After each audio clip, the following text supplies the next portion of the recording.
Hi students, today we are going to see the lesson Grandfather and the Python. This is for class 8, written by Ruskin Bond. So Ruskin Bond, he was born at Kausali and he did his education in Shimla. And he was given awarded for his notable works such as The on the Roof, The Blue Umbrella, Our Trees Still Grow in Terra, A Flight of Pigeons. And this is also a great story written by Ruskin Bond. This story, the author is the narrator of the story. This story is about a python and how the grandfather bought this python from his snake charmer. And however, the python escapes at one point from the house, and everyone was in search of this python. And finally, they were managed to capture this python inside a cage. And the grandfather also discovers an amusing quality of python towards the end of the story. Let's get started. Grandfather, he has a habit of buying an unusual pets during his retirement in northern India. So once he paid a snake charmer of 6 rupees in a bazaar and he bought a young 4-foot long python. He slung the python around his shoulder and he walked home. The whole bazaar was looking him in great shock. And everyone were inspired or attracted by this grandfather. So the grandmother, when she sees grandfather in such a kind of visual appearance, she was about to faint. The reason was the python was curling around grandfather's throat. And the grandmother was tolerant of most of birds and animals, but according to her, she drew a line towards reptiles. Even at her house, she had a sweet-tempered chameleon, but what she did, even that one was given up. Because according to her, the reptiles made her freeze. So she was so scared of it. So grandfather should or might have known that grandmother will not allow to have this kind of reptile at home. But yet he brought it to the house. So grandmother, by seeing the grandfather, she just shouted and yelled and she just told that and warned him that the snake would strangle him. But grandfather got angry and he just told it was too young fellow that will not do that. And grandmother then again reminded that grandfather's cousin Mabel was coming to stay with them the next day. And if the Aunt Mabel sees this kind of python, she immediately will step out of the house. So this is a threatening or a warning given by the grandmother towards the grandfather. So grandfather did not look forward to all these visits of Aunt Mabel. So grandmother strictly told him that to lock this reptile inside the bathroom and he should find, that means grandfather should find the snake charmer and hand over this snake to that particular person. So the grandfather was sent out in search of this snake charmer. But what happened?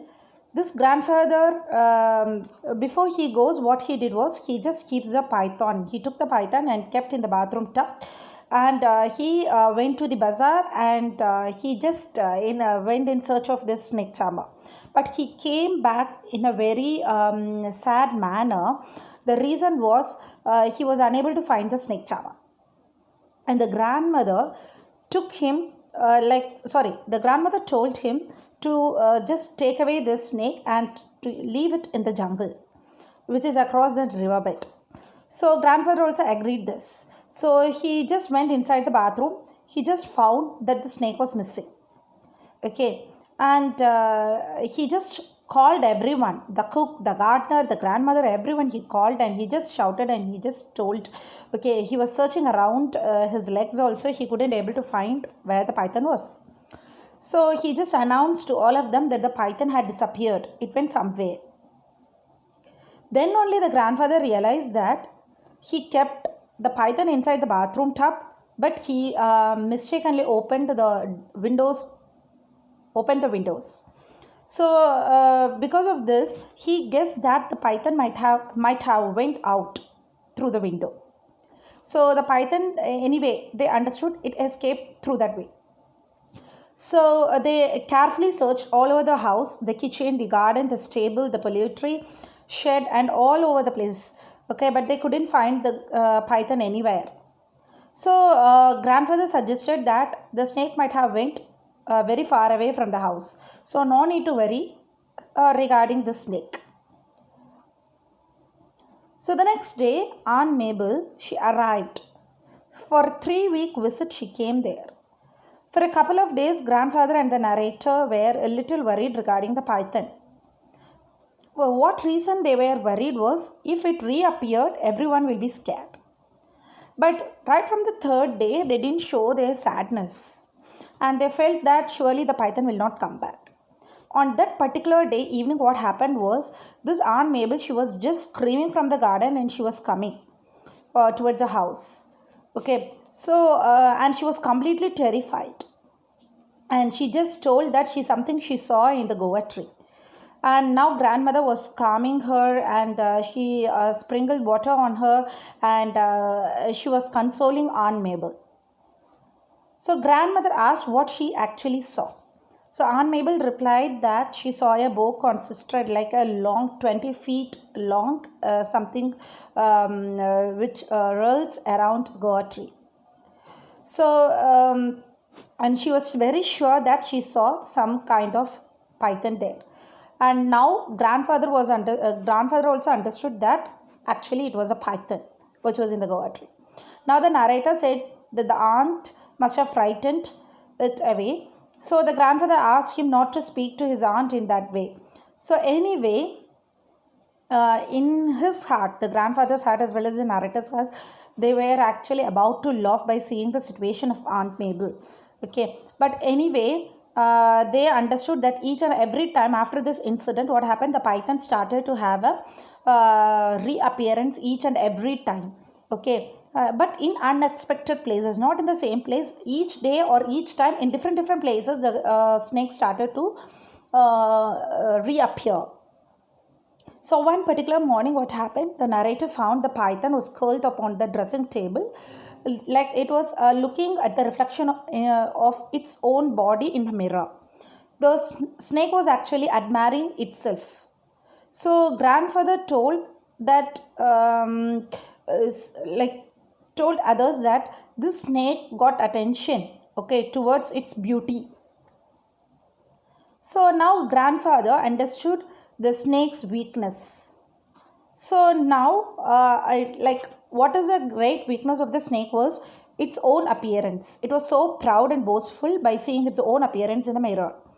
And the narrator was joking that it had a competition between Aunt Mabel, so that only it feels like looking little more better. But however, grandmother scolded the narrator not to compare in such a manner. So grandfather made a plan to capture the snake. So what he did was he took a very large cage and he kept lots of foods inside. Okay, and he kept a mirror also inside the cage, so that it he kept in such a way that it is a trap door. And he opened the cage and kept.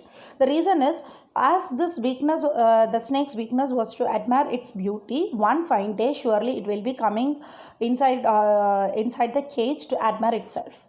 So same thing happened. Few days actually nothing was happened, but one fine morning, what happened was, when the narrator was about to getting ready to the school, he saw that the snake was inside the cage.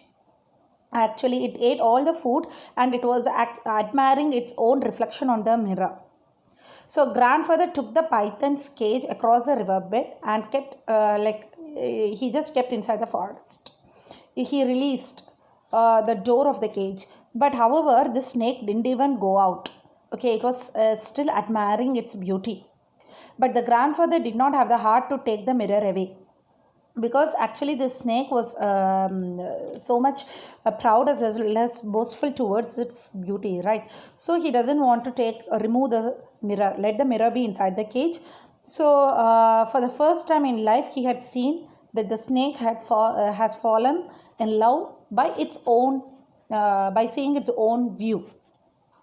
Okay, so this is a little different. The narrator tells how these animals are having different kinds of thoughts. So the message what the author tries to convey in this lesson is, okay, the grandfather sees a python that falls in love with itself. Actually, each animals are wonderful creature. Each animal are unique, and each one is so wonderful by in God's creation, and they possess a great sense of self-respect and love themselves.